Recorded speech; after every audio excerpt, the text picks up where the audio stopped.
Hello and welcome back to our podcast mini-series Data Analysis for Sedentary Behavior. This is episode 3 of our 6-part series, and in this episode we will be discussing interpreting data from different measurement techniques. So let's dive in. In our previous episodes, we have talked about understanding and pre-processing our data, and we have explored some of the techniques we use to analyze this data. But once we have done all that, we are left with the results of our analysis, and the question is, how do we interpret these results? Well, that's what we are going to explore in this episode. So let's start with accelerometer data.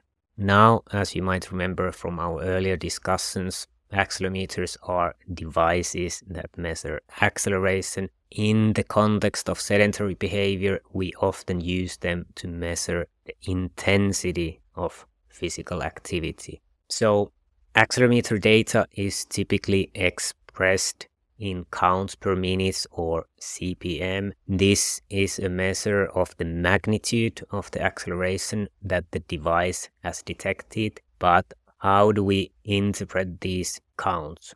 Well, that's where the cut-off points or cut points come in.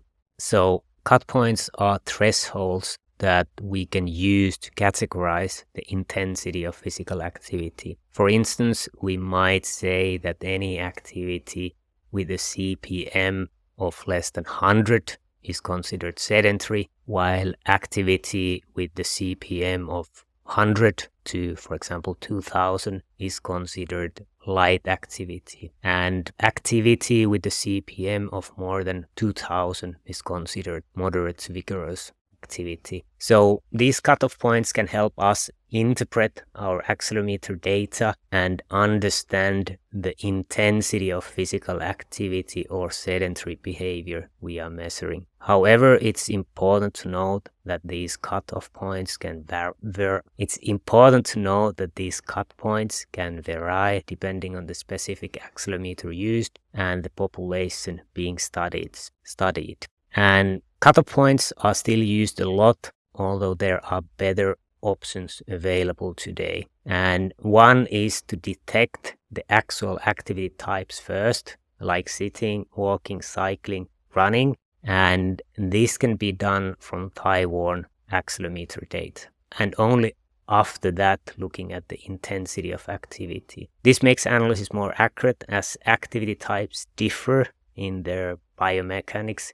For example, cycling is not a weight-bearing activity, and that affects its energy expenditure. So it's important to have a different algorithm to analyze the accelerations of cycling compared to, for example, to running. And when we are actually using a thigh-worn accelerometer, we can detect from the orientation of the thigh when the person is actually sitting or laying down compared to standing. If the accelerometer is, for example, on the hip, you cannot detect the difference between sitting and standing. So when you are using a thigh-worn accelerometer, we can actually more accurately detect the posture which is related to the actual sedentary behavior. Sedentary behavior per se is not lack of movement, because standing is considered already light activity. So if you have a choice, you can conveniently use thigh-worn accelerometer. I would recommend using a thigh-worn compared to waist-worn or wrist-worn accelerometer. And then there is also machine learning algorithms and AI. But as we want to keep these episodes in the basics, we are not going to these here.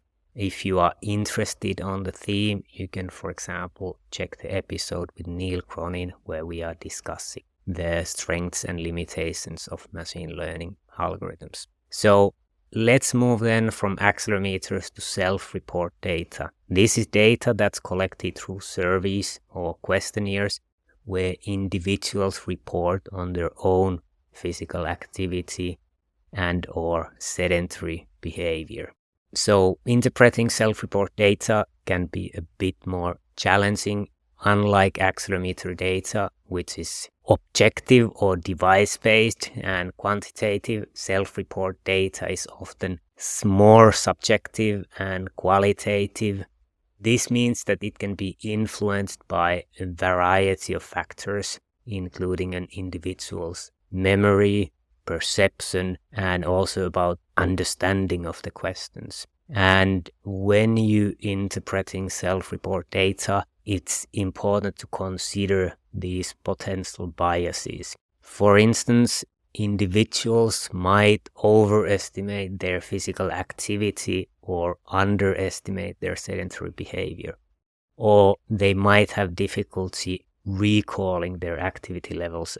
And despite these challenges, self-report data can provide valuable insights into an individual's perceptions and experiences of their own sedentary behavior and physical activity. It can also capture information that might not be detected by accelerometers, such as the type of activity or the context in which it occurs. So, as you can see, interpreting data from different measurement techniques can be a bit of a juggling act. It requires a good understanding of the strengths and limitations of each technique, as well as the ability to critically evaluate the results.